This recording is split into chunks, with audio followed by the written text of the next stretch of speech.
weekend, Draft Crafters. It's Dan, it's JP, it's a can, it's a bottle, and it is a Friday afternoon. It is 12:21, so it's okay to open all this stuff up, right? It's Friday of Hall of Fame weekend, which again is just more of a touch point, anyways. But we can learn from last night. We've learned that apparently Carson Beck is the second coming, and he is ready to go as the starting quarterback for the for the Arizona Cardinals. Just kidding. Dude, apparently Haynes he had a King great game. even looked good. Well, look, again, they both looked good against third teamers, against backups in the first game. And Haynes King, look, he knows that he's basically auditioning for other teams more or less at this point. If he keeps playing like that, maybe Carolina will hang on to him. But again, Carson Beck looked good against backups. But that's the thing to keep in mind. Everyone's freaking out because we have football back, which is awesome, right? No complaints on having actual competitive-ish football back. But got to keep it in context. And while Carson Beck looked good, Haynes King looked good. Do you think Carson Beck ends up being the starter by the end of the year? I kind of do. Only if the team goes far enough off the rails, which they probably will, to where they they might not win a damn game all year. I do think they're better. I think they're better than that. I won't take credit for this because, you know, as we're getting into the fantasy football season, I often check in on the Fantasy Footballers podcast. Sure. Shout out to them, I guess.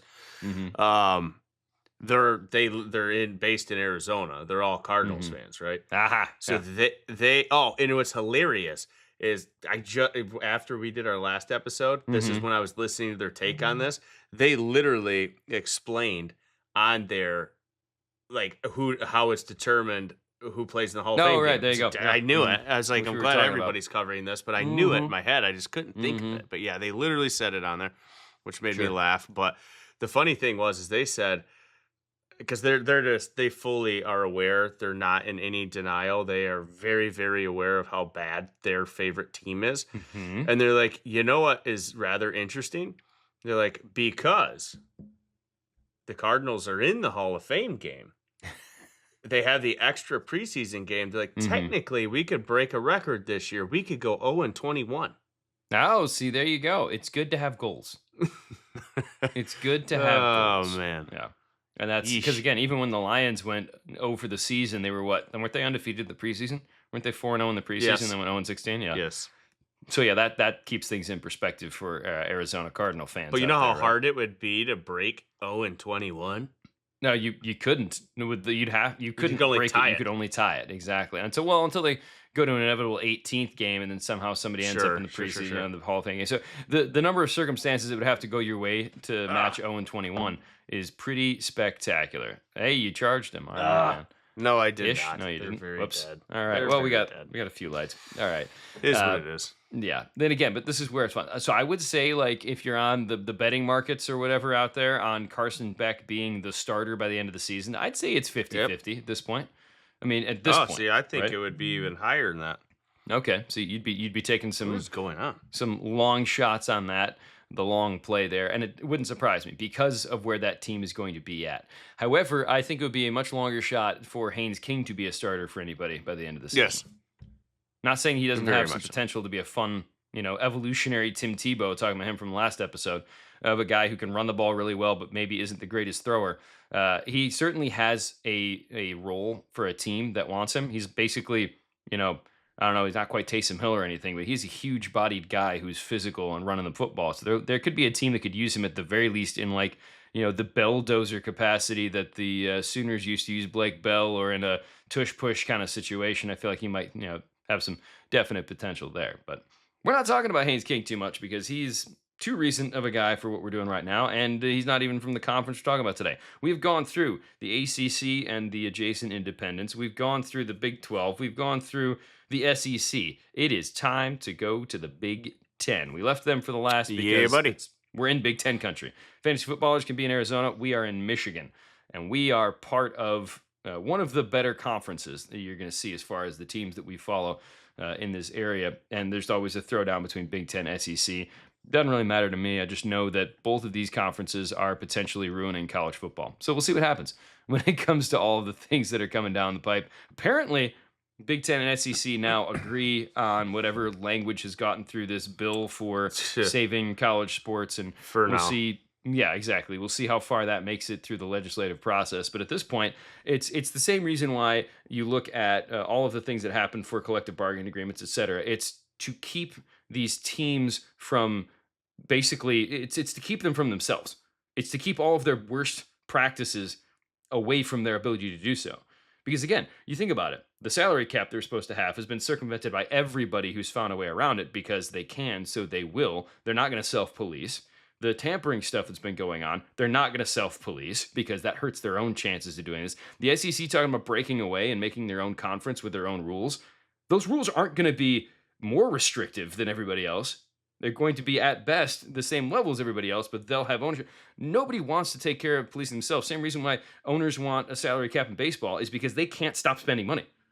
These teams in college football, one of the reasons why, dude, if that happened, you know how much, like, it would still probably be number 4 of the big sports for me personally. But do you know how much more interested I would be in baseball if were you couldn't just fair? buy a team? Yeah, sure. No, I understand that. But when you look at one of the reasons why the Big Ten and the SEC were on board with moving this piece of legislation forward is because that $20 million cap that's going to move with inflation or whatever, like percentage, is now a $40 million cap because that's what the Big Ten and the SEC decided they wanted to begin with because that gives them the opportunity to spend what they're spending now. That? Well, again, the big teams will, right? Half the SEC, half the Big Ten will hit that. A couple teams in the Big 12 might hit that. A couple teams in the ACC might hit that. So you're going to have 25 or 30 top teams to do it, which makes sense. I was going to say over under. I was going to say over under 15 teams hit that. Sure. And I would so take you're going to go the over. I would take the over, but not by a lot. But that's my point. It's like you're looking at a 24-team playoff potentially, right? A 16 or 24-team playoff. It'd be those teams that all spent the most money, more or less. Not all of them, but for the most part, because they're gonna have the weird rules of play-ins or whatever. And well, look, all I know is I'm very much on board. As much as it's been hilarious for us watching all the shenanigans, I'm very much on board with going back to the one transfer rule. You get one free transfer, and then you got to sit out. Yes. That's gonna make it so much easier for us. I was bringing that up at work, and everybody's like, no, you can't do that. That's not fair, because what if a player goes to a school because he's following a coach, this and that? I'm like, okay, but I mean, you go to school. Yeah, that's your free transfer. Like, well, what if he leaves again? I'm like, choose wisely. Right. Like, if you're transferring, choose a place where you're like, okay, this is a secure situation. I don't expect anything to go crazy. Right. If it does, whoops. Yeah, and that's really what it comes down to. And again, maybe there's a provision they put in there for it's a free transfer once, but maybe there's an extra free transfer if your coach is fired or something, or your coach leaves because they have that extra portal window thing. Maybe there's a free transfer for those guys. I don't know, but yeah, the only way I could see an exception is like if the university does something and gets like banned from the postseason, the players literally had nothing to do with it or something, and be like, okay, all right. Yeah, and again, those are all details they can work out. But if the NCAA is given the ability to enforce things, because that's the problem right now. NCAA has rules, if you will, that they can't enforce. Right. And everyone's like, make me, basically. It's more or less a toddler that knows they're not going to get, timeout or spanking or whatever. So they're just going to do whatever they want to do. And that's basically these schools are acting like toddlers. Now, the other one, real quick, before we get into the rest of what we're actually talking about today. This is a big intro.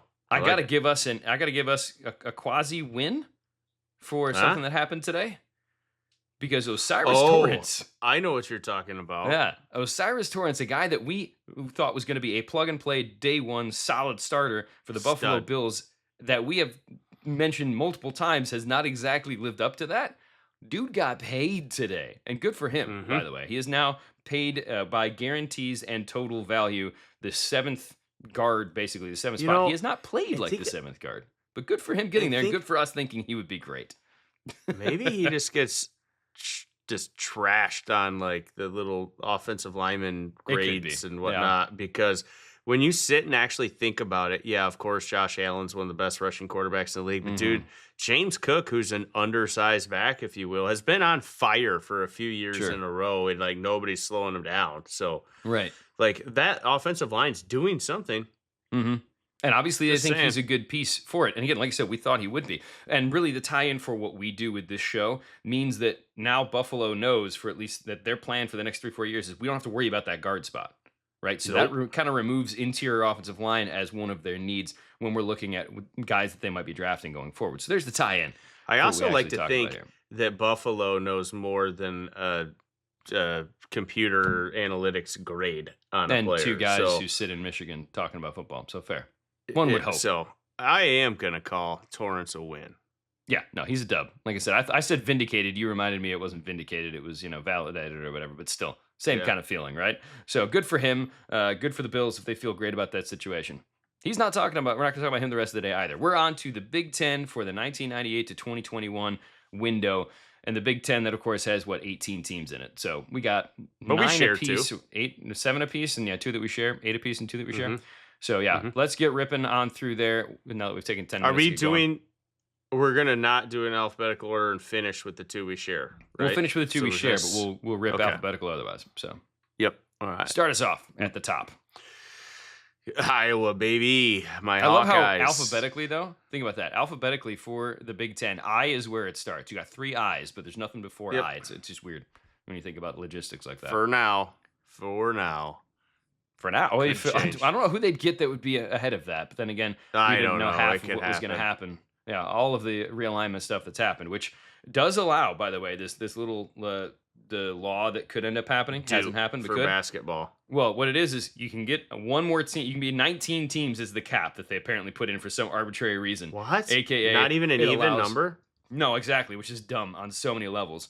But 19 teams is the cap, which means Michigan could end up with Notre Dame in the conference, hypothetically, if they wanted to, right? So that's I don't know. That's where they're at right now. It's silly. It's very silly. Man. How about the Hawkeyes? I do feel like now that USC's here, if Notre Dame ever does join a conference, it's got to be the Big Ten. I don't think the ACC can do it anymore. It has to be. No. One would hope. But anyways, that's a different show as well. All right, Iowa. Here we go.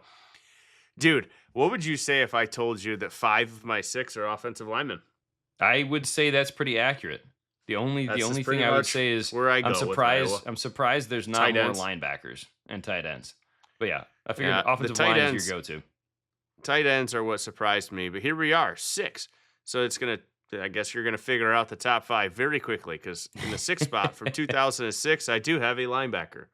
It's Chad Greenway, 1st-round pick for the Minnesota Vikings. I was a huge fan of Chad Greenway, and everybody can imagine why. Tackle machine, linebacker, Iowa, no chance he busts. And then you could also imagine how happy I was that he went to the Vikings. So 156 tackles, dude. That makes sense why you'd be a fan of him. Yeah, huge fan. 5 spot. Even though I knew he was going to be a guard, I knew, because my Iowa loves, dude, there's no chance he busts. And, well, he didn't. 2015 guard Brandon Sheriff. Oh, yeah. 1st-round pick for Washington. And then the top 4, dude, they're all tackles. You can tell me if you think that I hit on. I know 1 I missed for sure, but the other 3 I think you can count-ish. We'll see. In the 4 spot, 2012, one of my favorite draft day memories. It was with you as well. Offensive tackle Riley Reef, 1st-round pick for the Detroit Lions. I do believe... Yeah, he didn't stay there, but he still started for a long time. He was solid. Yeah, I do believe he said something about doing a naked lap. Around the whole world. That'd take me a while. Yeah. It's going to do the Forrest Gump nude. Well, because, he was a guy that we thought would probably go in the early to mid-teens at worst. Yep, at worst. And every mock was saying he was going to go to Detroit. And I was just like, dude, there's no shot he makes it to Detroit. Well, he did. We'll take it. I still owe the world a naked lap. Nah, you'll get there. Do it when you're old, though. It'll be funny. Right? It'd take me even longer to get around the world, though. Exactly. 3rd spot. 2010 offensive tackle Brian Bulaga, 1st-round pick. You can imagine how stoked I was that he went to the Packers. Bummer. So apparently, the NFC North is a big fan of Iowa. But it makes sense. Proximity, and they can play in the elements that are in Iowa. Because any of you who have ever watched a game or been to a game for Chicago. at Kinnick Stadium, except for Chicago, maybe, yeah. But seriously, though, it is Iowa is no joke with the wind that comes through there, with the elements that hit that state, because it is just open, right? So you need people who are hearty individuals, and you can get them from Iowa. Number 2 spot, definitely a miss. Don't care. He's probably one of the very few misses that I've had from Iowa.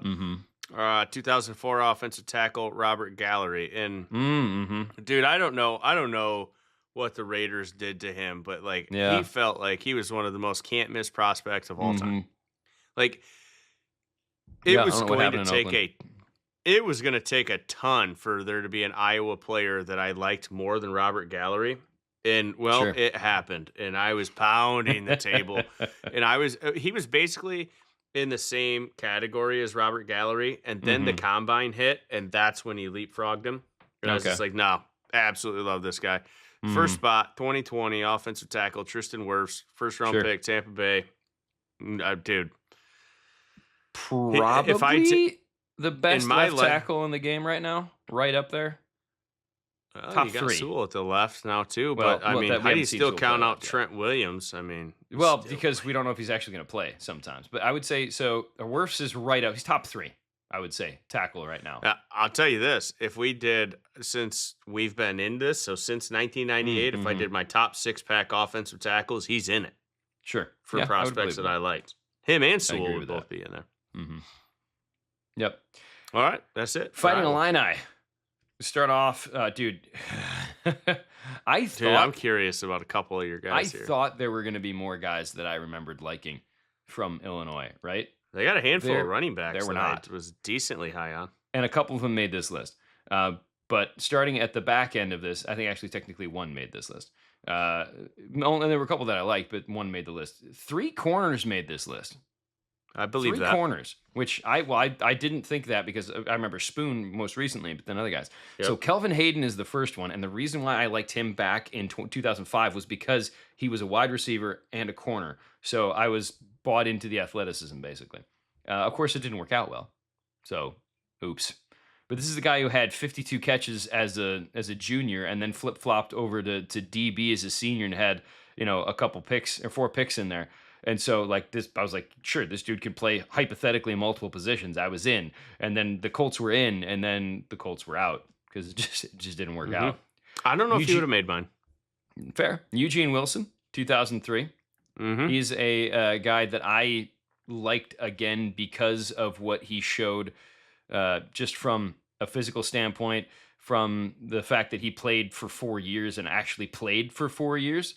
In Illinois, and the fact that he had 4 picks and then 6 picks and then 1 pick, and I look at that for me. He would have made mine. Yeah.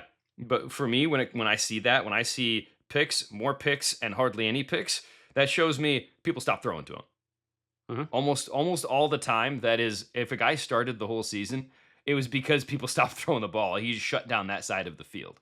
But my top corner of the corners that I put on this list, Vontae Davis. Above Spoon? No, Spoon couldn't be in here. He was 22.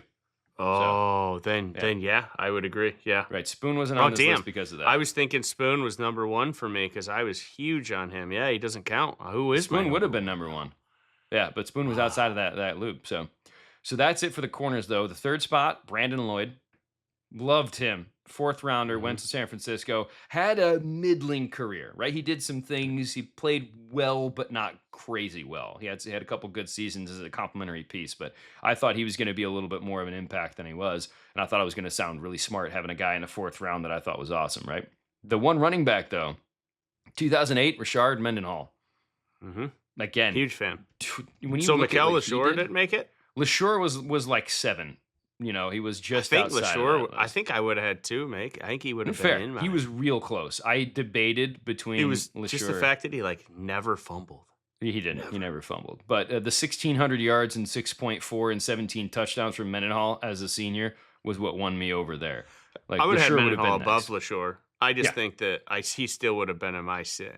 He's right on the edge, but he didn't quite make it. Number 1, though, and this, I don't want to call this a miss, because he did some things, but I would say he's a miss for what you kind of expected him to be to an extent. What is your take on Whitney Merciless? Do you think he was a... Because, in the sense, I don't think he was a bust, but he definitely did not live up to the first round, right? Yep, because he still had 58 sacks in his time there. He still played a decade in the league, but he only had 1 year of double-digit sacks. And when you're taking a guy at the 26, even the 26 first rounder, you're expecting multiple double-digit sack seasons, and he just didn't quite ever get there. So I liked him. He was my favorite coming out of Illinois, but not quite where I thought he could. He probably would have been my one now that you took Spoon away from me. Right. Well, Spoon was taken away from us because him or Davis because the school I'm getting ready to go to, his older brother. I was like, yeah. Well, I saw what his brother can do, so I'm in. Now you're convinced. All right, I guess that's an easy transition to Maryland here. In the 6th spot, and I couldn't believe this. I honestly couldn't believe this because I was a huge fan of this player before I sat and really wrote down names. I thought Torrey Smith was top 3 from Maryland for me in my head. Yeah, 2011 wide receiver, 2nd round of the Ravens. I had him. I think pull up 2011. I might have had him as my number 1 wide receiver in that class. I just can't remember the whole class. Interesting. Yeah, let me check. While you're looking that up, though, number 5 spot, 2015, another wide receiver, Stephon Davis, 5th round pick. I can tell you would not have had Torrey Smith as your number 1 that year because 2011 was AJ Green and Julio. He's probably your number 3. Oh, yeah, because ahead of Baldwin, Titus Young, Greg Little, Randall Cobb. I think you would have had him as your number 3. But yeah, you definitely would have had him ahead of AJ or Julio. So going back to this though, and I think I said Davis. I don't know why I did that. Because I'm probably still thinking about Vernon and Vontae. Yeah, you killed me. But, so I don't care. People can call. I think Brad's probably the only person. I don't know if you remember, but I know Brad can definitely vouch for me on this. I don't care that Stephon Diggs went in the 5th round. Sure. Pull up the 2015 wide receivers because he was such an excellent route runner, and he had the 10-inch hands. He was very high. He had no business being in the 5th round to me. Agreed. So, who'd you get? What was they off? So that's Amari Cooper, Kevin White, who you freaking loved, Kevin White. Yeah. Yep. And then it's Devontae Parker, Nelson Aguilar, Brashad Perriman, Philip Dorsett, Devin Smith, Darrell Green, Beckham, Devin Funchess, remember him? Yep. Tyler Lockett, he's a tight end anymore. Yeah, right. So what you're saying is I can tell you with certainty that Stephon Diggs was my number 2 wide receiver in that class behind Kevin Predator disappeared into nowhere White. Exactly. Yeah. So one of those 2 worked out for you. Rough. But like I say, I do have people who can vouch for me on that. And I was just shocked. I was watching the draft and what does he have hip dysplasia? What is going on? Right. Yeah, I don't know why is he not being drafted? And they never ever explained it. I guess teams just weren't high on him, and I disbelieve. 4 spot, 2016 cornerback Sean Davis, 2nd round pick for the Pittsburgh Steelers. Another guy. So apparently Maryland has good players that never get any credit because I just realized only 2 of my Maryland guys went in the 1st round. Nobody else went in the 1st round. 3rd spot, 2006 linebacker DeQuell Jackson, 2nd round pick, Cleveland Browns. What is going on? I had all these guys in my top 32.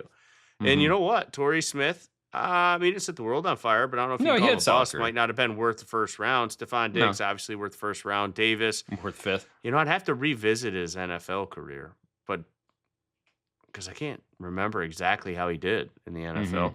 DeQuell Jackson was a beast, though. So, yeah, I think I was doing all right. Number 2 spot, it's the guy we were talking about that made me call Stephon Davis because I had Davis on my birthday. I had Sean Davis, Vontae Davis, and Vernon Davis. Yeah, the Davises were killing me. 2006 tight end Vernon Davis, first round pick to the Niners.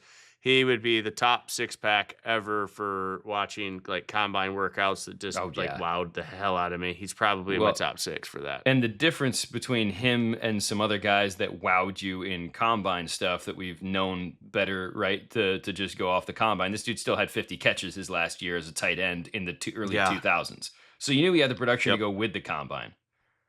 I liked him enough. He's not even in 2nd place. This is a 1A and a 1B. Okay. It's literally the only reason he's in 2nd place on this behind the guy I got in 1st place for my prospects is just the positional value as the tiebreaker. In 2005, edge rusher Sean Merriman lights out. I figured you had Merriman at the top of your list. I know you love that guy. Yes, I did. I absolutely loved him. And Yeah, it was just the edge rusher versus tight end. Sorry, the edge rusher is going to win on my prospect board every time over a tight end. But all things considered, yeah, Vernon Davis probably, if pound for pound, like wowed me as a prospect position aside. Yeah, he probably more so, but still. That was just nuts. Being honest. Merriman was my dude. Indiana Hoosiers, who are, as of late, putting a ton of talent into the NFL. It was a struggle. It was a struggle finding 6 players that I actually liked at a level that I could say, and I wasn't trying to just retcon based off of stats or when guys got picked or whatever. This sounds like my next take with Michigan State. Sure. Yeah, well, James Hardy. Remember everything Dan just said, and remember that when I got to do that. Right, exactly. James Hardy, Indiana, second rounder in 2008. And again, I'm going off of the fact that the man had 10 touchdowns as a junior, 16 touchdowns as a senior, and 79 catches. So he was a wide receiver that I felt good, not great about, but that gives you an idea of where we're talking about here with some of the talent that came from Indiana. In the 5 spot, Roger Saffold. If you remember him, as a tackle coming into the game, went to the Rams, second rounder again. If you'll notice, second rounder, there are no first rounders from Indiana in this entire time that I felt good enough about at the time. And there weren't also that many first rounders to begin with. All of my guys are second and third round. And Saffold's one of them that I thought would be a pretty solid piece for a team coming out in 2010. And he was. He wasn't great in the NFL. I don't think anyone's going to come by and say he was one of the best at his position throughout his career, but he was at least average throughout his career, which is a lot more than a lot of people can say. 2014 in the 4 spot, Cody Latimer. I don't know. This is like when I started really trying to stump for some lesser known wide receivers, if you will, but he had a pretty decent career with Indiana. And again, second rounder for the Broncos. It didn't live up to it too much necessarily in his NFL time, but definitely liked him as a flyer coming out of there for that team. Tevin Coleman is in the 3 spot. And Tevin Coleman, I thought, was going to absolutely kill it in the NFL. Oh, I did not. You haven't said any players that I've been high on yet, so I realize how tough this was. Well, and the reason why is because this guy was 6'1", 210, so he's perfect running back size, right? Had a 2,000-yard season and still caught 25 passes. Was an All-American. He would have made my 6. Right. I thought he was going to be a great, versatile piece, and he came in and he was average, I think. I think you can say he had an average career in the NFL. And he was ran part for of the 3,000 yards. Yeah, he ran for 3,000 yards. He caught like 100 some odd balls in his time there. So he had what I would say is an average running back career in the NFL, but not a good one. I think he broke 800 yards was his biggest season. So yeah, again, not what I thought he was going to be coming out. Thought he was definitely going to be a gem. And oops on that. Number 2, Tracy Porter. Porter was a guy that came into the NFL and had a pretty solid career, going for him with the time that he spent in New Orleans. But this guy, 16 interceptions in college. That's a solid number across the board. He also, snagged a sack as a senior, had some tackles for loss. This was a dude I expected to come in and lock down one side of the field. And he was all right in the NFL, but he wasn't great. Number 1, because I loved this dude. Just everything about him. Loved how he played. Loved the versatility. I knew he probably wouldn't be able to stay at quarterback in the NFL, and he didn't. But Antoine Randall, 2002, quarterback / wide receiver, threw a few balls loose in Pittsburgh. He never had a great season in Pittsburgh, but he at least was a serviceable third option for them. So yeah, never panned out quite the way I wanted him to. But then again, no one from Indiana did in that time period. So we'll see if some of these more recent Hoosiers can make that happen. All right. Is it up to me or is it halftime now? No, it's up to you. Remember, we got 18 teams. So, again, there were literally only 2 prospects that I remember liking, and 2 is even a stretch. It's really only 1.5. Charles but it was, you'll see. 6 spot, 2015 cornerback Trey Waynes. Was not a fan, but I had to get the 6, and he made the 6. Honestly, did. 5 spot, 2014 cornerback, Darqueze Dennard. Wasn't a fan, was bigger fan than I was of Waynes, but Bengals took him. 4 spot, 2000 wide receiver, Plaxico Burress. I was not a fan. But yeah, it obviously ended up being way better than I thought, but I wasn't a huge fan. I like the roll we're on right now with this.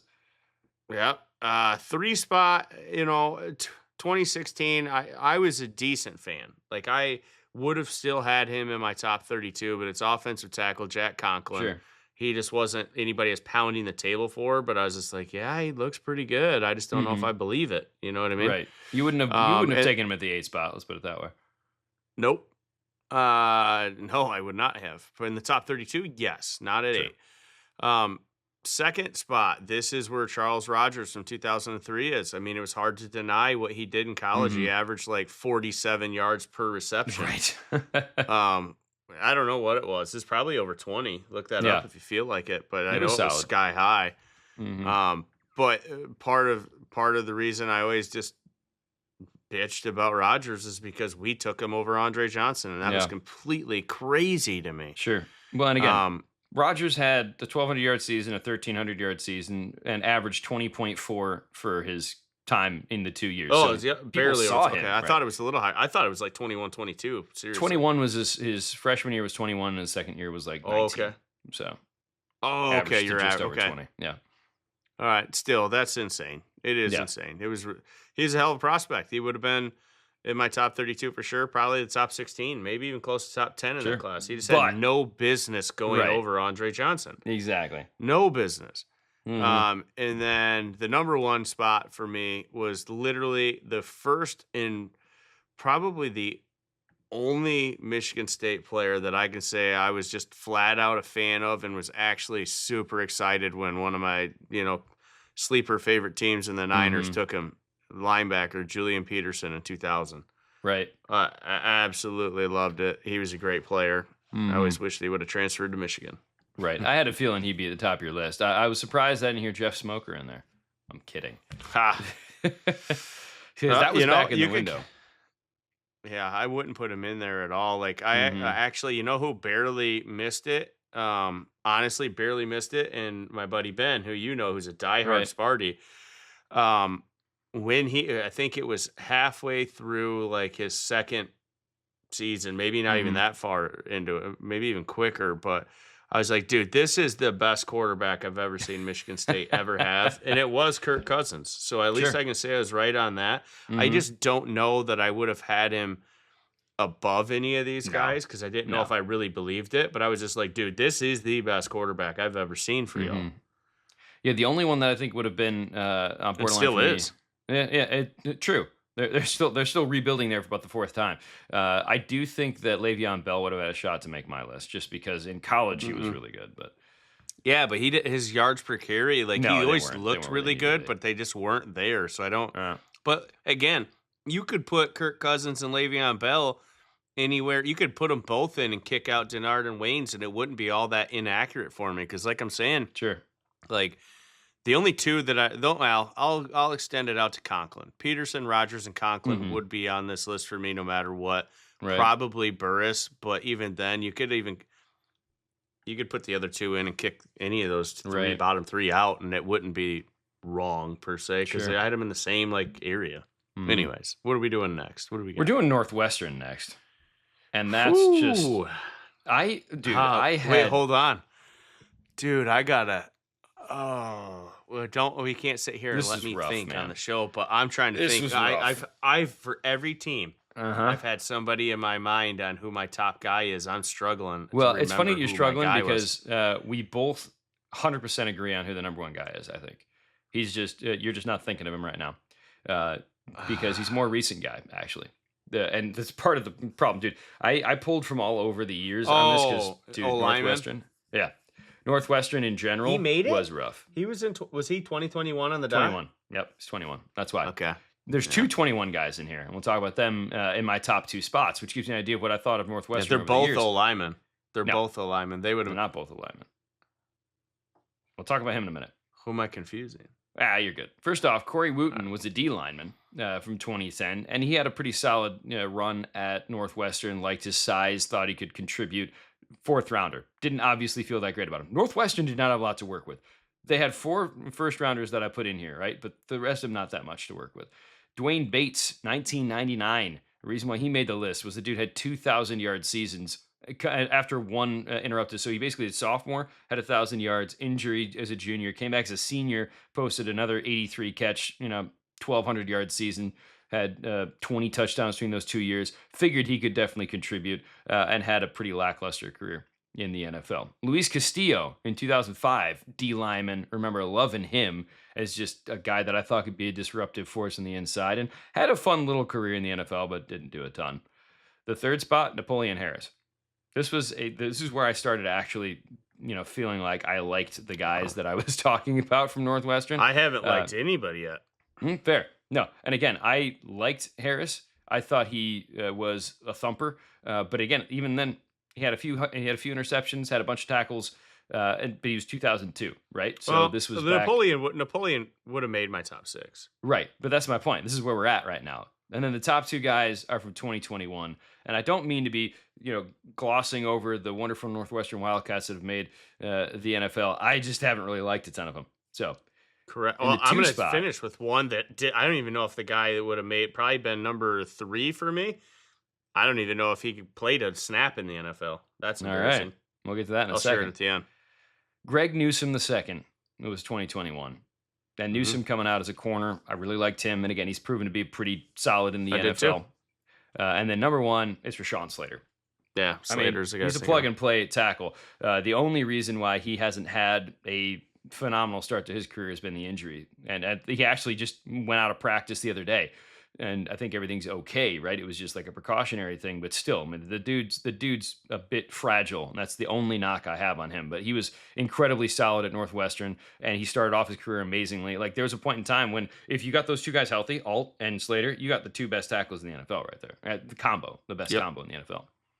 So Blake Miller gets it figured out. Well, fair. So who's your guy that would have been top 3? You liked him too, but I don't know if you liked him. Sure. You probably liked him because he of might have me. been 7, but yeah, right? he just is my boy Patty Fisher. Oh, sure.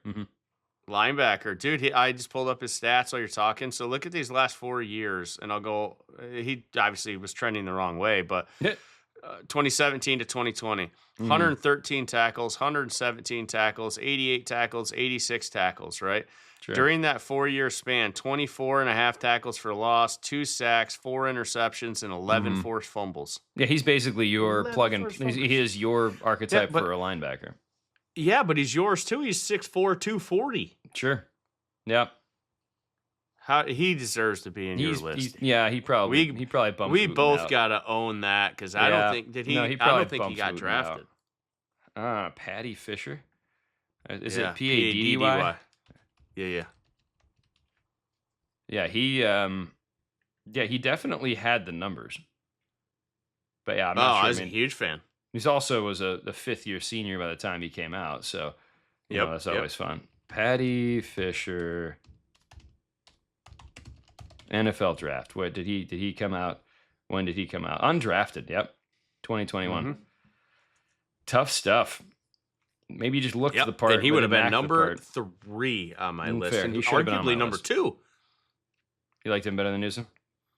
They're basically dead even. I don't know, but Newsome probably would have. It would have been the same thing: cornerback over linebacker, positional value, blah blah blah blah. So yeah, sure. Patty probably would have been my number 3. All right, who's next on your list? Skipping over Michigan and Ohio State. Minnesota, Golden Gopher land, dude. Sure. Dude, that's probably a struggle too. It was a little bit of a struggle, but also this was another one of those cases. I don't care. I've got people who can vouch for me on this. You probably very, very much remember this. But it's a 5th-round pick guy coming in the 6th spot. 2019 linebacker Blake Cashman for the Jets. Oh, yeah. I was a huge fan. How he went in the 5th round is unbelievable. Dude, we have different ideas on linebackers a lot of the times. I think the NFL might be catching up, but I mean, again, I just talk about pace, man, going undrafted.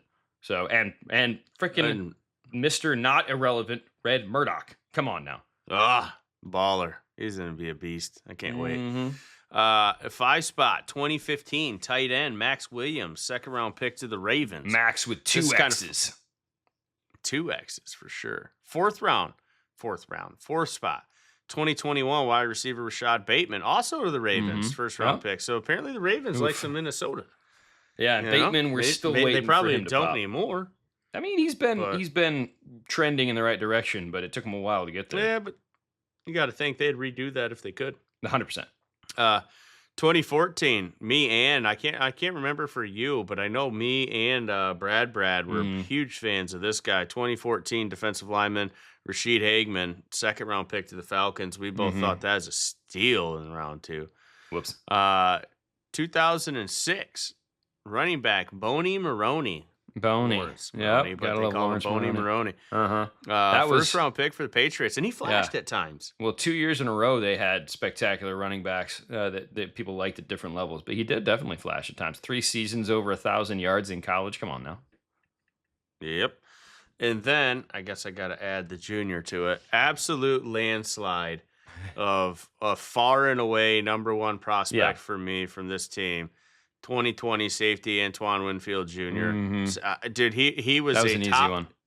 Top, like, I have to look at 2020, but I think I had him in the top 12 in that whole draft. And he went in the second round. That's not that the one first I was actually time right happened. on. I've been making fun of myself a lot on this whole 4-part series, but I crushed that one.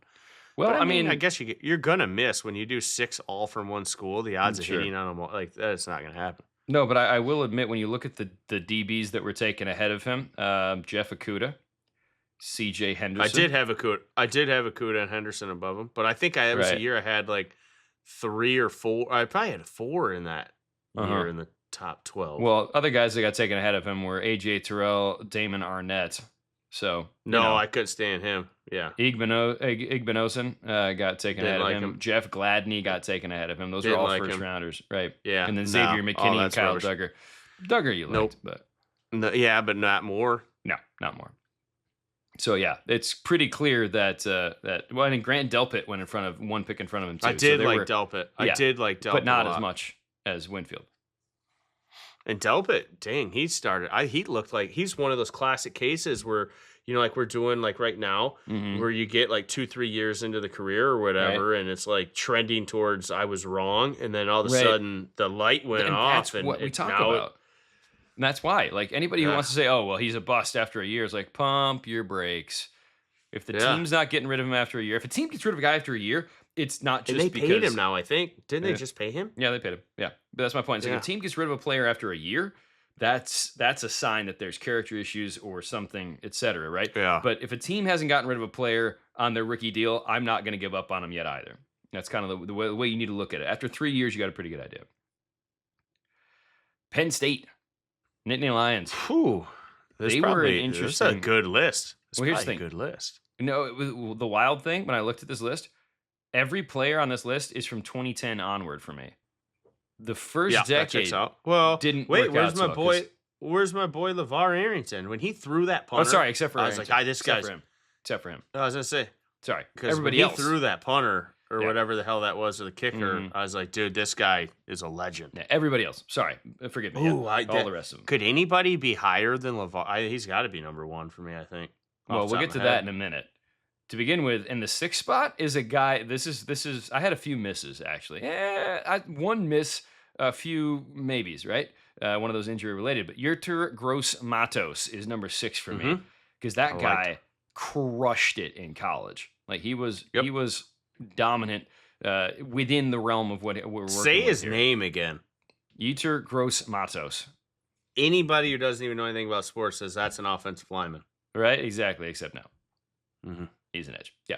And again, he's had... No, I know. But I'm just saying, he's got that offensive lineman name. He does. Yeah. Yeah. But again, I wouldn't guess.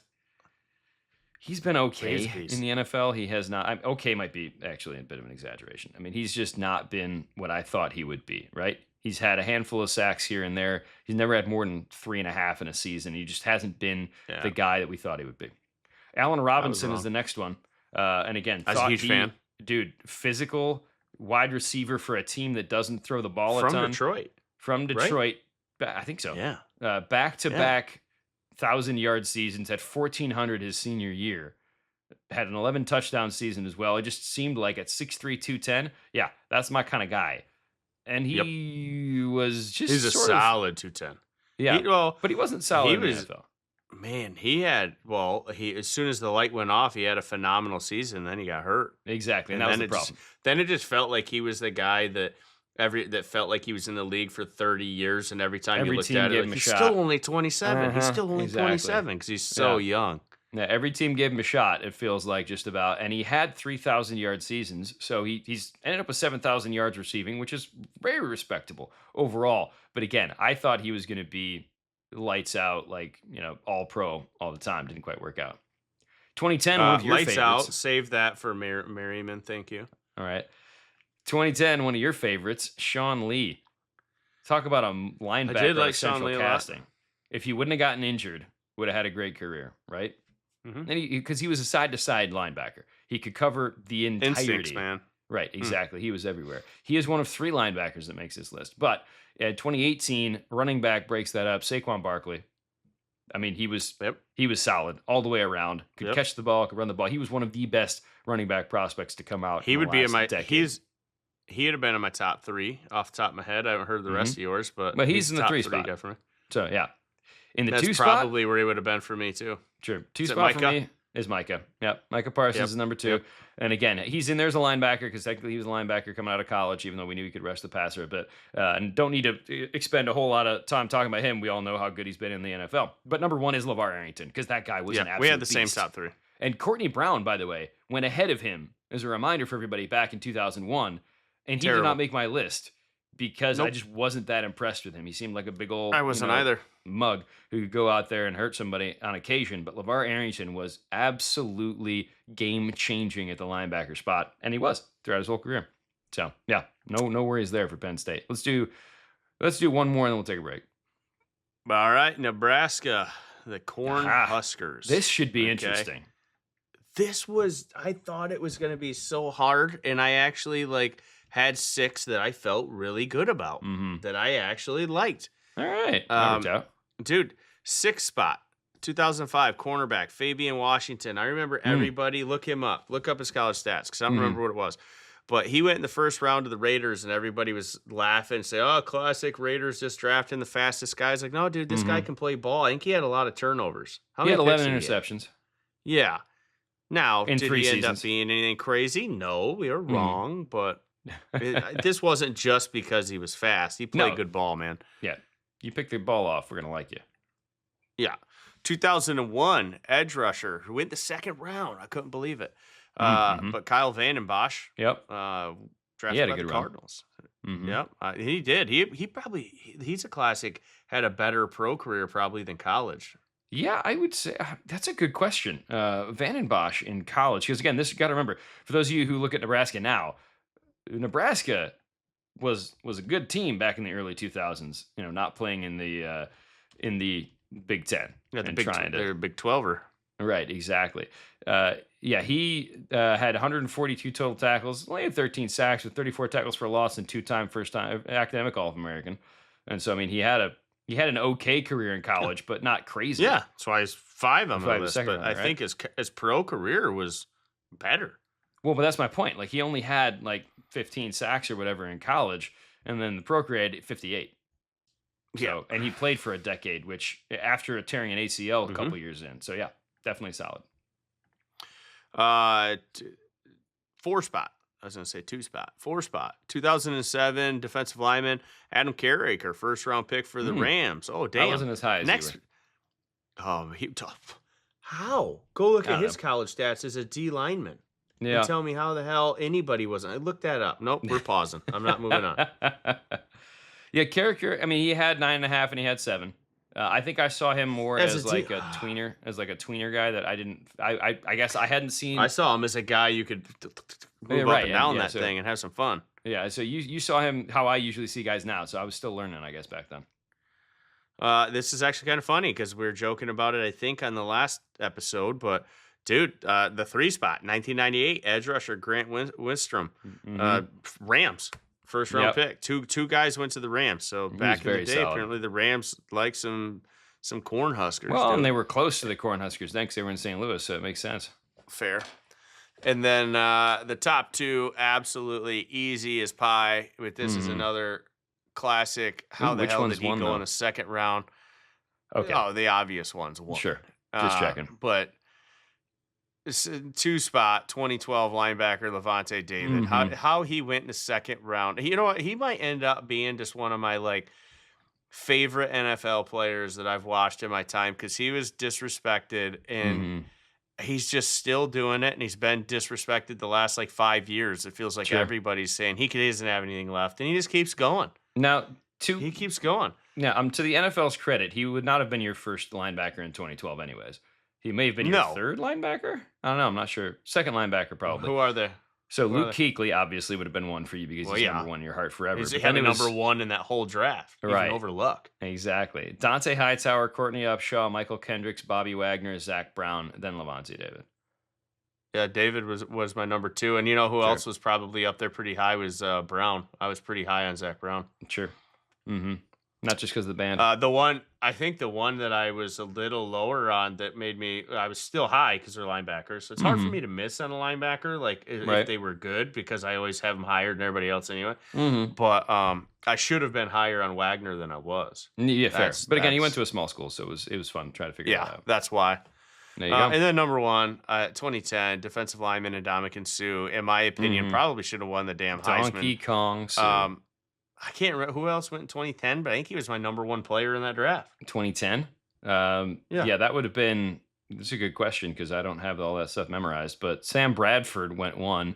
Gerald McCoy. Remember when there was the debate between McCoy and Suh in people's minds? 100%. God, that was funny. And it probably, dude, that probably was back and forth even throughout their whole career of who was better. Right. It started out Suh for sure, but then like it kind of started like, is it McCoy? It's because Suh kept, sticking his foot in his mouth, so to speak, and making dumb mistakes. So, yeah. He had active feet, that's for sure. But it stomps on a few people here and there, right?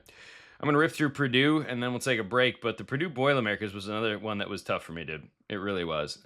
Dustin Keller, I know who number one is. 6th spot. Yeah, for me. It was number 1 for both of us by far.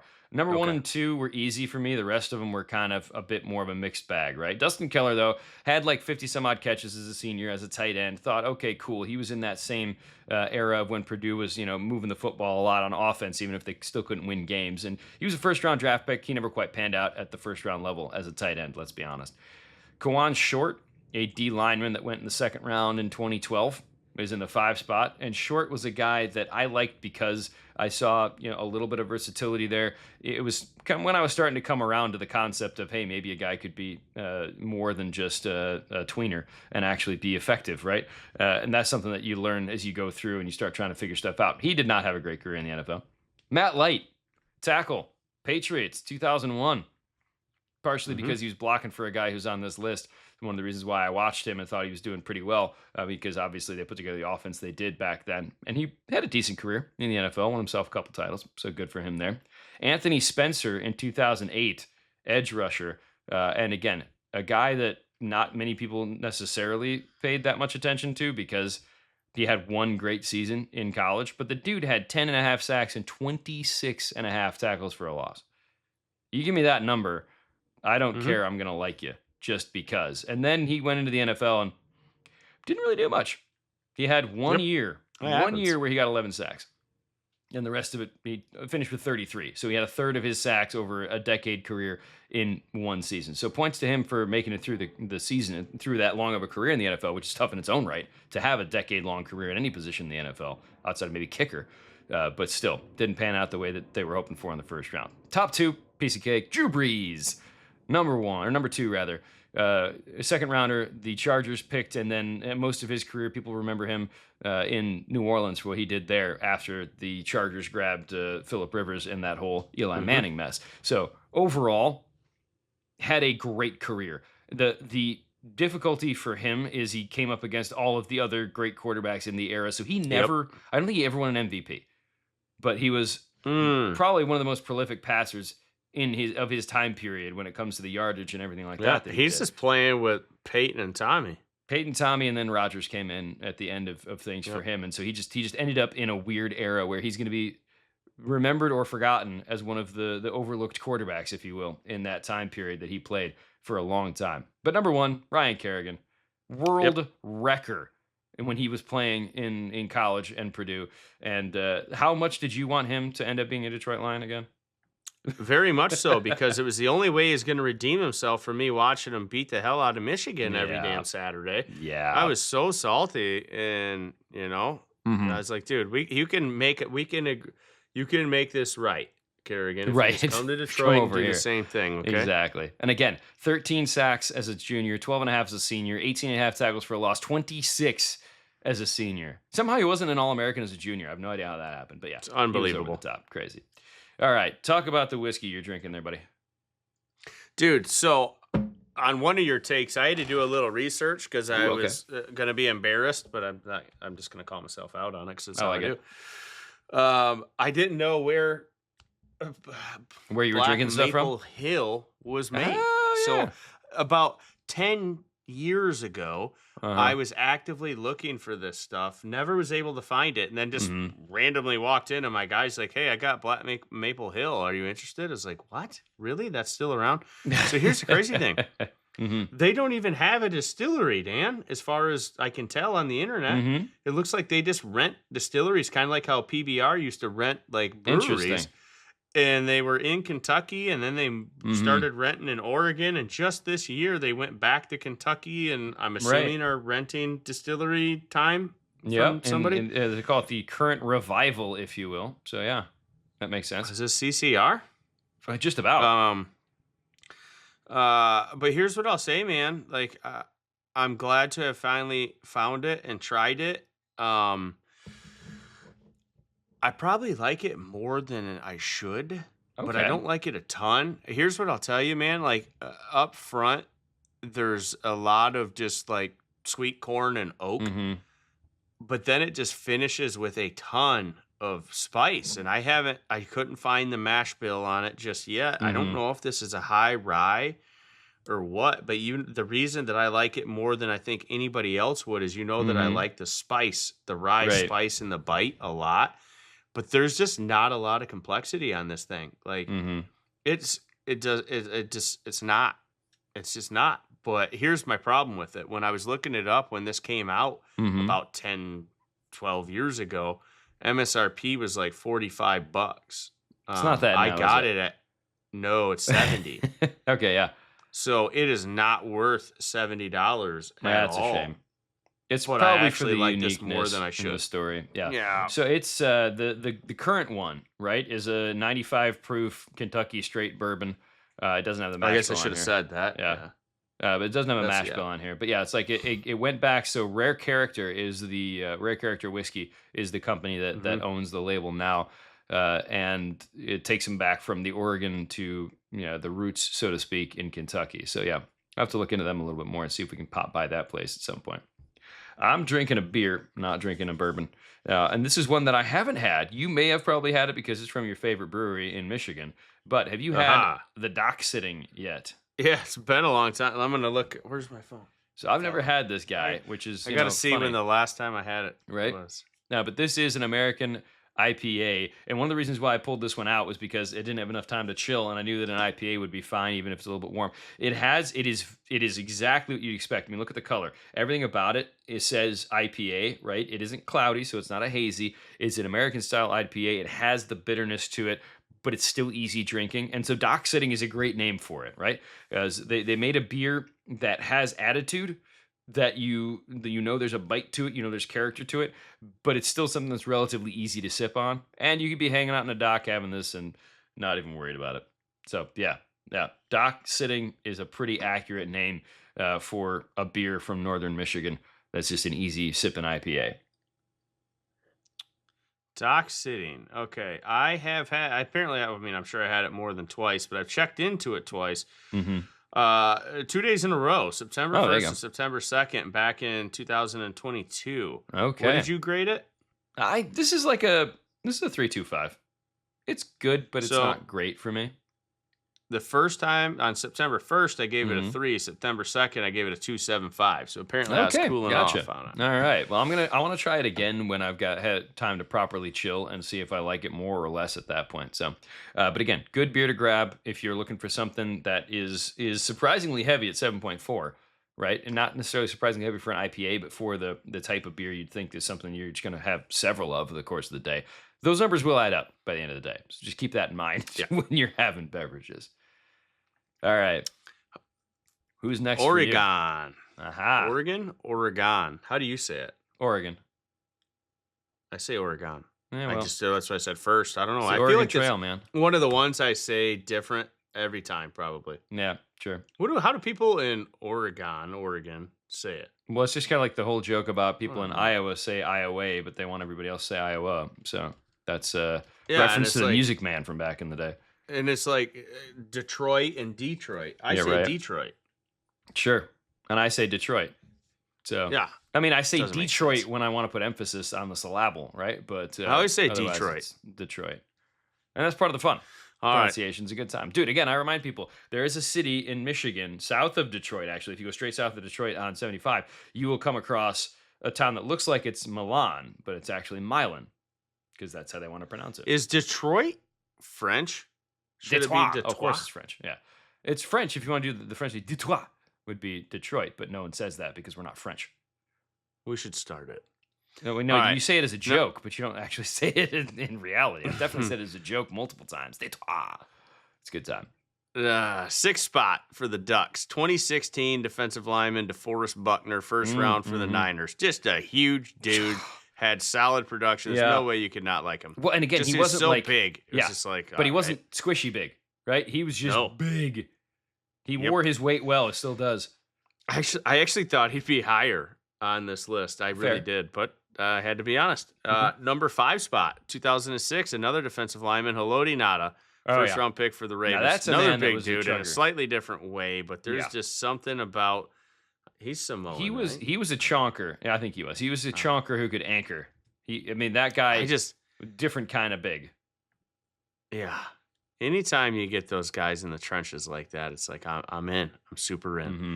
Now he's Tongan, but same island area roughly of the South Pacific. But yeah, those boys, again, I tell people, like, I lived in New Zealand, right? So that's Samoan, Tonga, Fiji, all those boys end up in New Zealand if they're going to travel somewhere. They are all just massive humans. Yes. They just are. They're built different out there. That's why when you get them in the trenches, I'm like, sign me up. Yeah, like I will say this, like that Moana movie, like with The Rock playing Maui, like not the cartoon version, not the live action one. The cartoon version of Maui, that's spot on. Those Islander boys, they're just massive humans. Nicest guys. Don't screw with them though. Fourth spot here. This was a miss. I was on board with it, and it's funny because I was looking at his stats. In doing because you said you kind of changed the way you did it on a player earlier with I forget what position or player it was, but I know that if Joey Harrington were to come out today, I would not be high on him because his stats aren't what I currently look for. But in 2002, I was I really believed that was the right pick for the Detroit Lions. I agreed with it 100%. And maybe he didn't have the head to take over a team that was that bad. So maybe we ruined him. I think we probably did. But there's a conversation that the reason why he ended up doing so poorly is because no one by the name of Joey can make it in the NFL. If it would have been Joe Harrington or Joseph Harrington, it would have worked. But Joey just wasn't going to make it. Joey's like a hockey name, maybe. It's a good hockey name. I agree with you. 3 spot, 2020 quarterback Justin Herbert, first round of the Chargers. So and you know what my favorite story about that is I was a huge fan. Brad hated him. Brad had a draft day temper tantrum, and he's our Chargers. That's his second favorite team, y'all. Yep. And I was like, dude, you need to calm down. This guy's really good. And you're like, I'm so bad. Well, he was, not you. Yeah, he got over pissed. it. Yeah, he got over it. I wonder if he would own it today. Probably not because it makes him look bad. I don't know. We'll see. Unfortunately, we didn't have video of that. We got video of some other fun moments that we've had. You throwing a spatula with Laporta and all that kind of stuff. But I will say this. But it wasn't against Laporta. No, it wasn't against Laporta. It was just because you wanted a branch and then you got both, so you were really happy. That's probably the quickest turnaround 2 draft window. But that 2-round window in that draft is probably the happiest you've been as a Lions fan. Like the range of emotions I was going through. You were going through it. It was so much fun. I really loved that. Real quick though, Justin Herbert, congrats! Just got engaged apparently to Miss Beard, dude. And so good work for him. Those two are doing well for themselves. Number 2, it's unbelievable to say this, but number 2 is where Penny Sewell's at. 2021 offensive tackle. And okay, I thought it'd be one for you. Peninsula. No, he can't be, dude. Super Mario. You talk about one of my biggest misses of all my goodness freaking time. Number 1, 2015, Marcus Mariota, Tennessee Titans. And I wanted him to be a Tampa Bay Buccaneer. Remember, I wanted just the snowman and the creamsicle. Mm-hmm. I wanted an 8, and I was going to have that jersey made because I was convinced it was going to happen no matter what. Right. And you remember, believe it or not, that year, I actually think I argued for Jameis Winston over Marcus Mariota. I remember us being on opposite sides. I think we both liked Mariota, but I think I took Winston just to mess with you. And here's what I can tell you. I didn't like Marcus Mariota. Marcus Mariota has had a longer, well, not a longer, they're both still in the league. Marcus Mariota's had a solid career, but Jameis Winston this year, with what he did as like a roving reporter for the World Cup and freaking cleaning the stadium with the Japanese fans, Jameis Winston seems like a fun hang. Probably. As long as he's not crab legs. He's a good dude. Yeah, no crab legs. He's come so far since his college days, man. He really has. I'm here for Jameis Winston going forward. Whatever that man wants to do, I'm on board with it because I think it's going to be fun. I love Mariota still too, dude. We both thought he was going to be great. Shame. I still think he's one of the top 32 quarterbacks in the NFL. You'll never convince me otherwise. You know who else thinks he's the top 32? Hold on. But you know who else thinks he's the top 32 quarterback? I don't know if you saw this recently. Will Levis believes he's a top 32. Oh, yeah, I did see that. So that's fun. Really enjoyed that. Sorry, Will. The NFL doesn't agree with you. Oh, my gosh. He threw... You're looking at his college stats, aren't you? Yeah. 2014, 68.3 completion percentage, 4,454 yards, 42 touchdowns, only 4 interceptions. Uh-huh. Yeah. His There's a reason why he won the Heisman. 181.7. Yeah. There's a reason why he won the Heisman. He had an insane season. He won the Heisman? I'm kidding. He did. Nah. I know. Again, it was him or Jameis, man. But yeah, he had an insane season. All right, let's turn the page to the Rutgers Scarlet Knights, which was, again, not as much of a struggle as I thought it was going to be. I really thought this was going to be a very tough team to get to 6, but they've had sprinkled throughout some talent, right? And so, number 6 for me, Anthony Davis, 2010, tackle, went to the Niners, thought he was going to be solid, didn't really have a great career, I don't think, personally. But still, he was there. He was somebody that I thought was going to be effective for them. Logan Ryan, corner, 3rd rounder for the Patriots. He probably would have been higher for me. Yeah, both of us were fans of him. The only reason why he wasn't higher was because I think I was biased early on in my career not toward corners as much. Like I think it was more biased towards skill position guys earlier on in my looking at things. And which is why I've gone the other way. Corners scare me. I used to be huge on them. Well, yeah, I mean we've talked about that with some of the misses you've had over the last couple of rounds. Kenny Britt comes in at the 4 spot for me because I thought that dude was he was going to be a physical matchup nightmare at the next level, right? I saw a guy who, in the position that he was in, 87 catches, 1,300 yards, and then he had almost 20 yards a catch the year before. So I thought he was going to be a guy at his size. He would have made going to make some stuff happen. So again, he's in the 4 spot. Higher still. Fair. Devin McCourty is higher than both of those guys. He's in the 3 spot for me. He would have been higher. I'd probably had him higher than that too. Fair. The McCourty brothers is what I was thinking would be the top of my list. So who am I forgetting? Well, I only have one McCourty in here because I couldn't fully say. And here's the thing: I like them both, in the NFL, but I can't sit back and say I want to retcon it. Yeah, I didn't want to retcon it and say, oh yeah, I loved them both because I didn't love them both. Right? I did. I loved one of the 2 of them. I also loved Mohamed Sanu. That one. He would not have made mine. He was okay in the NFL, right? He's better than I thought he was going to be, for sure. Yeah, he was good in college. He was okay in the NFL. And then number 1, and I think I told you this while we were right before we started the last show. This didn't age well for anyone. I mean, he had a great start to his career, and then he did some things, and it didn't work out so well. Ray Rice was a really good running back for a little bit. Dude, I think my top 3 are the McCourty brothers and Logan Ryan. Yeah, sure. Yeah. Yeah, yours looks better than mine right now. Ray Rice, I thought, was going to be like the rolling ball of butcher knives, right? He was low to the ground. He was explosive. He probably would have made my 6. Right. At 6. And he had a good start to his career, and then he decided to, beat up a girl in an elevator. And the NFL tried to look the other way. So it was not good to look for anyone. And Ray just never rebounded from that. So, and I didn't want to support the guy, let's be honest, after that point. So, dude, I never would have guessed that USC was going to be this damn difficult for me because I don't even like USC. Sorry, USC fans. But I'm just going to rip through a list of the guys who an 8-pack that didn't make it the top 6. Sure. So going from worst to first out of the bottom 8. Okay. Roughly. I didn't really rank these, but just roughly. Keith Rivers, linebacker. Cedric Ellis, D-line. Leonard Williams, D-line / edge rusher, whatever you want to call it. Carson Palmer, quarterback. Taylor Mays, who I love, safety. Ray Maulaga, linebacker. Clay Matthews, linebacker, edge rusher, which I really thought he was going to make it. I wasn't super impressed with his college career, like to think like he was going to be a superstar, but I was impressed enough. And then knowing who his uncle and dad and brothers, and I was like, dude, I would have thought he was in my 6th for sure. Yeah. Right. Oh, well, and the team you went to, because that you can gauge by if a team that you don't like gets a guy, how you react gives you an idea of how much you thought about the player. Yep. And then the only other one that didn't make it, that just barely missed the cut, was Lawrence Jackson. So let's get into the 6. Wait, Reggie Bush didn't make it? He wasn't even in the 8 that missed it. No. I know.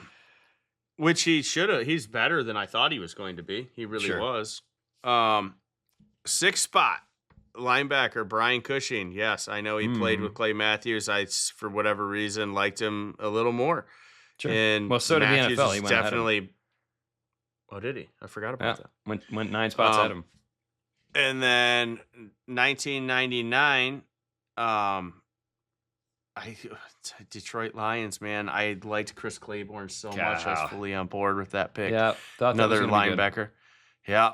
Then the 4th spot, 2006, quarterback Matt Leinart. I had the whole league whiffed on him.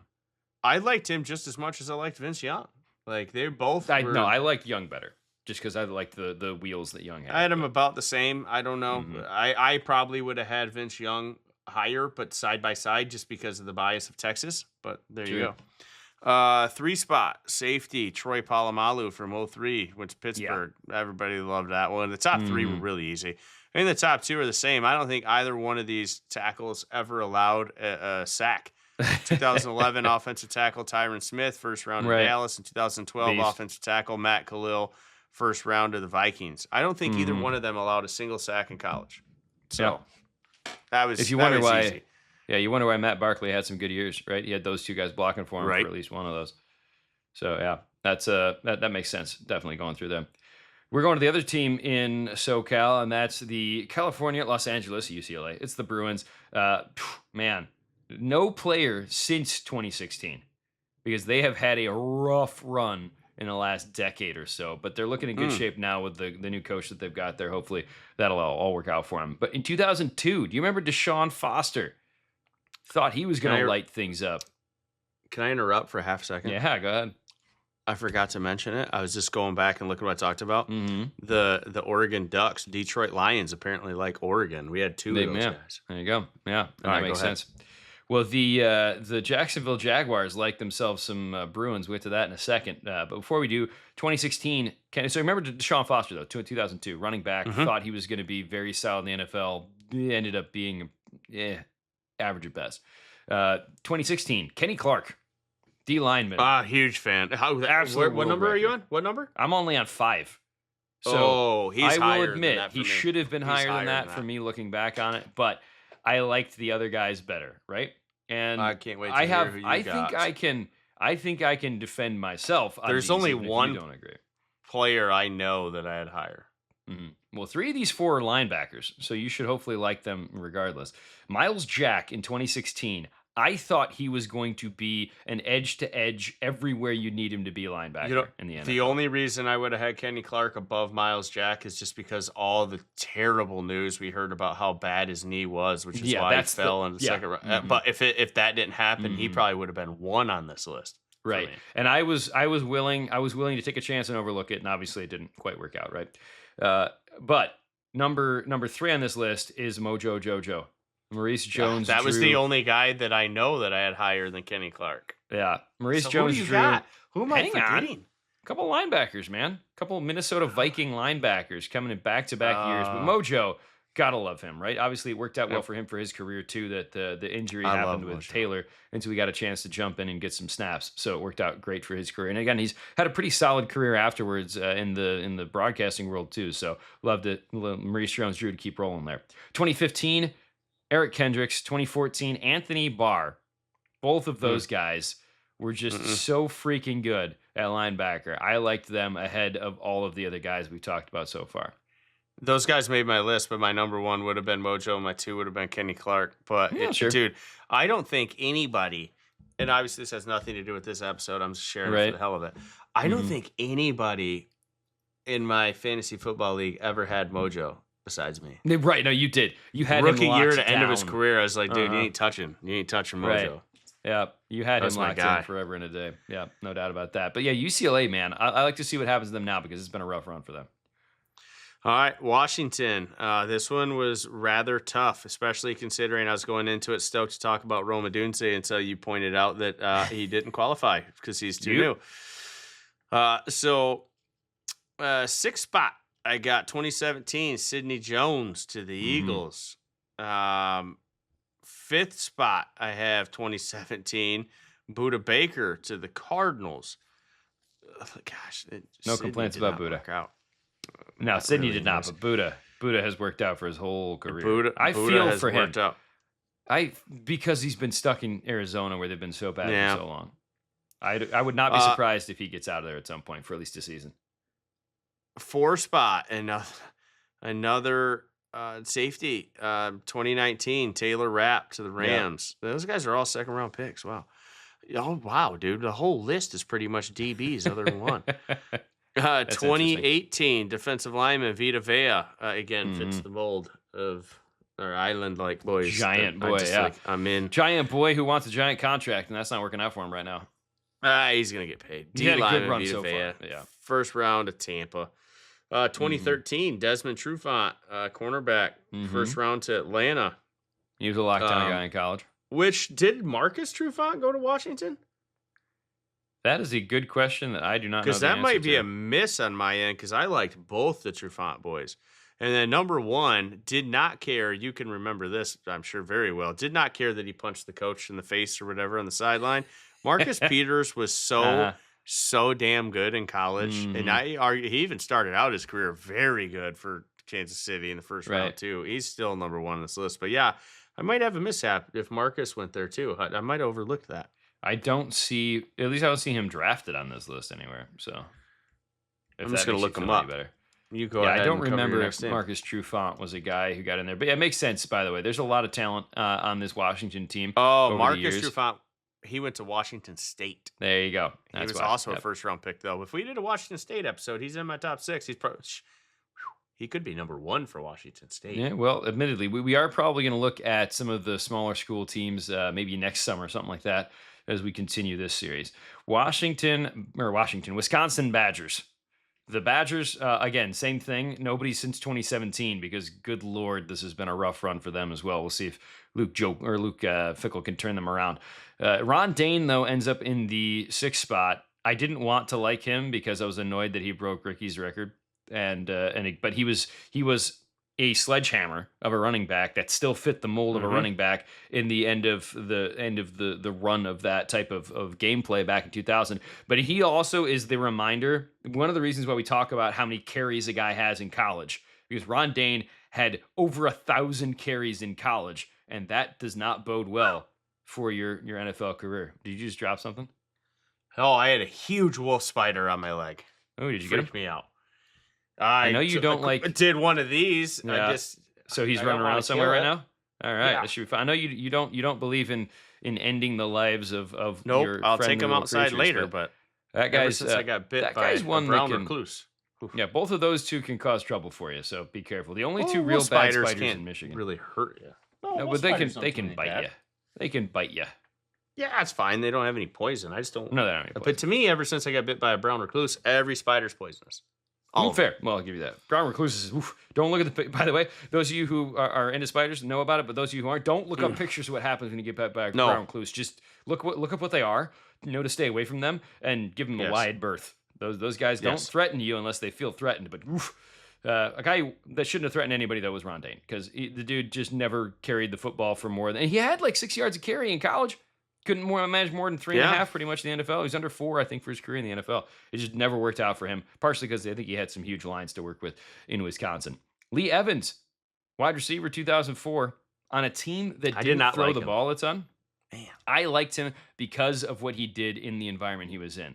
Because, again, this is a team that didn't throw the ball a ton. He still had a 1,500-yard season, 20 yards a catch, and 9 touchdowns as a senior. So I thought he was going to be something special for Buffalo, and he never really was. You're going to hear a lot of chair creaks. Yeah, I know, because like, PTSD. Yeah, exactly. You're looking around for that Wolfie. Yeah. Understandable. This is where it starts to get fun for me. The top quarter, size of a quarter. Oh yeah. No, they're not small. They don't mess around. There's no doubt about that. Travis Frederick, if you remember him, center for the Dallas Cowboys, had a very solid career. One of the few interior guys that makes our list here because he was that dominant in college. And again, Wisconsin for a long time there was known for their offensive linemen. Back to back, though, in the 2 and 3 spots for me are the Watt boys, TJ and JJ. Yeah. TJ 3, JJ 2. JJ was always going to be better, not just because he has slightly better numbers, but I'm also still like annoyed that he was a CMU guy for a hot minute, fire up, and ended up obviously over tight end.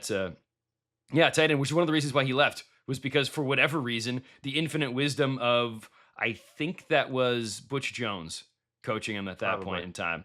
The infinite wisdom of Butch, they decided, hey, maybe it was we were on to our other guy by that point. But yeah, at any rate, it wasn't the right move, apparently, to keep him at Central as a tight end. He went and tore it up as an edge rusher for Wisconsin, and didn't necessarily have an insane year as a senior, but you just knew the measurables. Huge. He was huge. He was going to be fine in the NFL, and he was. But number one, and I wanted JJ to be one. I wanted my CMU bias to come through a little bit here. Joe Thomas, dude. Joe Thomas is one of the most plug-and-play tackles that has come into the NFL I agree. in the last 15 years or whatever. And he was. And I feel for him that he ended up in Cleveland and stayed there his whole career and never really got anywhere because that's Cleveland for you. But yeah, Joe Thomas fits there for Wisconsin. Let's look at the 2 teams we share and we'll wrap this thing up. I had a feeling the Big Ten would probably be our longest episode, but we're doing all right so far. Ohio we can go State. Through it kind of quick. I want to know who you had for your list because we're gonna overlap on some, but I'm curious because I'm not kidding you. I did not have a single offensive player for Ohio State. I did not either. Nice. This should be fun. I didn't realize that. Let's do these 1 for 1. Go ahead. Who's 6 for you? 2017 safety Malik Hooker. Hooker did not make my list. He was like 7 or 8. Hater. Well, that's because in 1998, Andy Katzenmoyer, the big cat, came out. He's my number 6. That guy was a beast of a linebacker until he got hurt. I agree. That neck 5, 2009 safety Malcolm Jenkins. Ooh, Malcolm didn't make my list either. What? I know, right? Because Ryan another Shazier guy who was like never was something special. On my team. Because we do individual defensive players in fantasy because we're ballers. Right. Wow. 2 completely different lists so far. 4 for me, 2006 linebacker AJ Hawk. Hawk was 7 on my list. What in the world is going on? Because Marshawn Lattimore is number 4 for me. Really liked him as a corner coming out in 2017tion from the Saints. We have completely. I love this, but that also shows how annoyingly probably good. The same, though. Probably the same, but how annoyingly good Ohio State has been defensively over the years. Super dumb. So just Chase Young, Joey Bosa, Nick Bosa, right? Nick Bosa being number 1. I actually don't have Nick Bosa on my list. What? I know. He's outside, hands man. down, not even close. Like I don't know that the only player that has a chance of. Like Nick Bosa is firmly at 1, except for maybe Jeremiah Smith. Sure, I understand that. I mean, Jeremiah Smith definitely will make the list as soon as he comes out and we do that next iteration. But I just wasn't as impressed with Nick as you were, dude. Oh, I thought he was kind of running with the Bosa name. Sure. I hate. You know who would be number 1 on this list over Nick Bosa if we went back far enough was Eddie George. No, sure. Yeah, Eddie George was an absolute nightmare back in the day. Like, I'm still surprised he didn't manage to win the Heisman twice, just because of the way that everything went with him. He was nuts. But again, Ohio State, but that's my point. In the last 25 years, not in the last 25 years, but the 98 to 2021 window, who was the best offensive player for them? David Boston, maybe? I don't know who I would have had. I mean, because he was in certainly the not a discussion quarterback. Because he was a beast. They didn't have any tight ends. I would have thought it would have been an old lineman, but yeah, maybe. Yeah, but that's my point. It's like when you look at the names that they've had, and again, more recent, they've had some offensive guys, sure, but this Yeah. team was just Yeah, it's been wide dominant receivers defensively. lately. Right. Crazy. Hmm. All right, let's move on to the Michigan Wolverines. I cheated at 6, dude. Uh-oh. You doubled up? I got a tie. Sure. If you make me pick for 6, I would 2007 Leon Hall, but dude, I really love Marlon Jackson. I like both of them. Neither of them made my list, though. They're right on the outside. Number 6 for me, and I think he's probably higher on your list, but number 6 for me in 2005, Braylon Edwards. I was annoyed with Braylon's ability to make great catches and miss the easy ones, but looking back on it, I still thought he was pretty dominant and expected to have a great NFL career. And the same thing happened in the NFL. Dude would make some highlight reel catches and drop some easy ones. I thought he was going to be number 3 on my list, and he still maybe is. I'll get that debate when I get there. But number 5 for me is 2010 edge rusher Brandon Graham. He's number 3 on mine. Okay. Because he was dominant. Number 4 for me, tentatively, we'll figure out. I'll just do these 2 back to back because I don't know the order. No, I have Braylon Edwards at 4, 2005 wide receiver, like you said. But at 3, I have 2014 offensive tackle Taylor Lewan. I feel like Edwards should be higher. I feel like Edwards should be higher than Lewan, but I did the positional value and the fact that I had the absolute temper tantrum when the Lions didn't go Lewan or Darnold, so I just gave them the nod for that. But those 2 could be flipped, and it doesn't matter to me. Yeah. So you do 2 now. Go. Lewan just missed mine, and he's like 7, right? He's right in that ballpark for me. But again, part of it's not so much hater; it's like the guys that I liked, right? And so at 5 and 4 for me, because I told you Graham is 3, Devin Bush and Jabril Peppers. Devin Bush, was so good sideline to sideline. So Peppers much speed. Did not. Yeah. I thought Peppers, dude. I thought he was going to be a Swiss Army knife in the backfield. I thought he was just going to be everywhere. I did too in college, and he never was. He only had 1 pick in his whole damn career. I still thought it was going to translate, and it did not. He's had a career. When we recruited him the whole time, I was like, dude, this is going to be the best defensive player we've had since Charles Woodson, and he just wasn't. And I think that's probably why he didn't make the list, because I had such high expectations, and he never met him. Totally understandable. All right, 3 for you? Or 2? Are you up to 2? Yeah. Our top 2 got to be the same, I would think. Otherwise, you messed up. 2 is Jake Long, and 1 is Charles Woodson. Same. Yeah. Easy on both of those.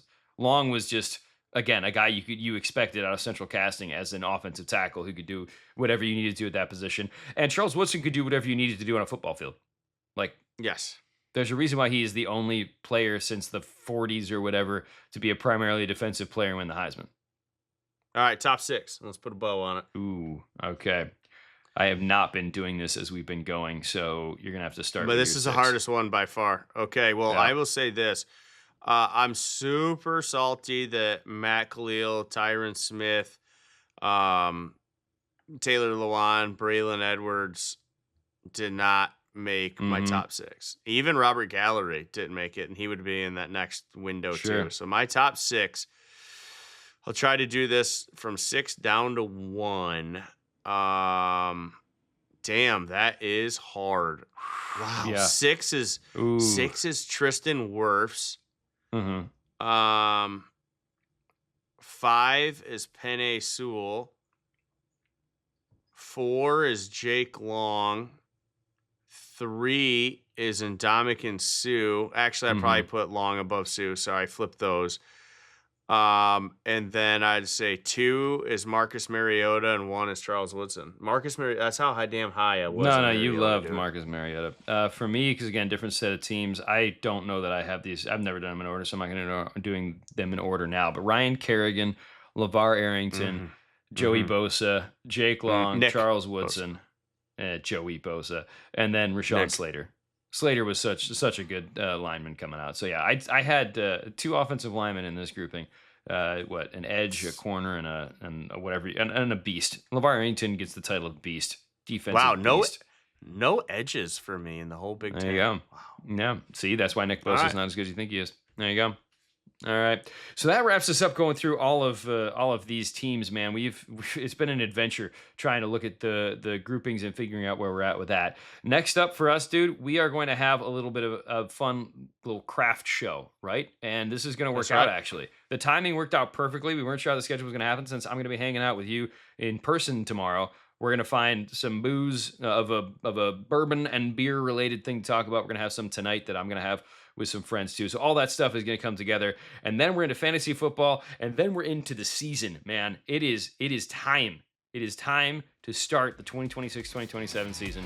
We'll catch you next time.